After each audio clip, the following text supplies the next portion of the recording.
Good morning, children. This is Grandma Carla, and we're reading more of the stories of the Pilgrims. I'm going to try to keep a story coming every day all through the month of November so that we can be ready for Thanksgiving and really know what it was that the Pilgrims came here for. And this is for conscience sake. Up in the loft of the large barn, John Robinson was teaching his people. He held his Bible in his hand, but he could not see to read it, for only the pale moon lighted the loft. They knew many chapters of the Bible, however, and repeated one softly. Suddenly they heard voices outside. "I saw 2 men go into this barn," said one soldier. "And I saw a woman and 2 children," said another. "I believe they are meeting for worship. Let us find out. Come, men." Up in the loft, people heard and trembled. The men tried to hide the women and the children in safe places, and then turned to face the soldiers. Up the old stairs they came.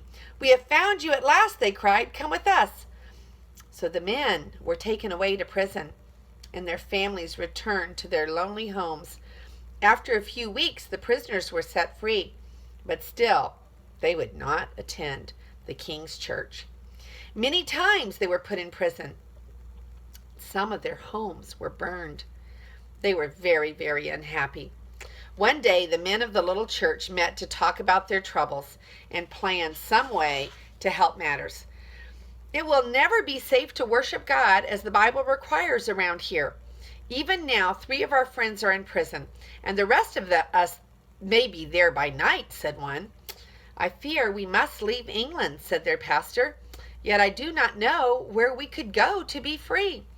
We should be in great danger, in just as great a danger in many other countries." "You know I spent several years in Holland when I was a young man," said Elder Brewster. "There everyone is free to worship as he likes, and so many people come from France and Spain and England. The Dutch are glad to have honest people from any land make homes in their country." Then he told them about the fine godly schools in Holland where they could send their children, and about the fishing fleets and the beautiful cities and the great silk and woolen mills where they could all find work. Holland was not very far from England, so it would not cost so much to go there as to some other places. After thinking about it for some time, it was decided that all who could would go to Holland in the autumn. All summer they quietly planned how to leave England. They dared not speak of it openly for fear the king's men might hear and put them in prison again. King James was not willing to permit them to find homes in another country. When autumn came, the crops had been gathered and sold. The men had sold their horses and cattle, their homes, and nearly all of their furniture. Their clothing and a few other things were packed in boxes, and at last they were ready to start their journey. It made them very sad to leave England. They loved their country. They loved their green fields and pleasant village, and the homes where they had once been so happy. "We are pilgrims now," they said, "and we will wander on until we find a home where we can serve and worship God freely." And here's the picture of the preacher in the barn.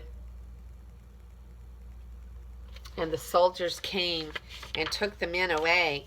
So let's listen to our questions. When the soldiers found the people worshiping in the barn, what did they do to the men? What happened to some of their homes? What did the men decide they must do to be free to worship God according to the Bible? List 3 of the reasons Holland was thought to be a good country in which to move. At what time of the year did the people sadly leave England? So a lot of sacrifice went in. These people did not have the freedoms that we do to worship God as we choose, as we feel He's telling us to worship. They had to worship King James' way, and that was not what they felt was right. So they had to move. The next time we read, it will be about pilgrims. This is Grandma Carla, and I hope you're enjoying these stories as much as I am. God bless. Have a good day.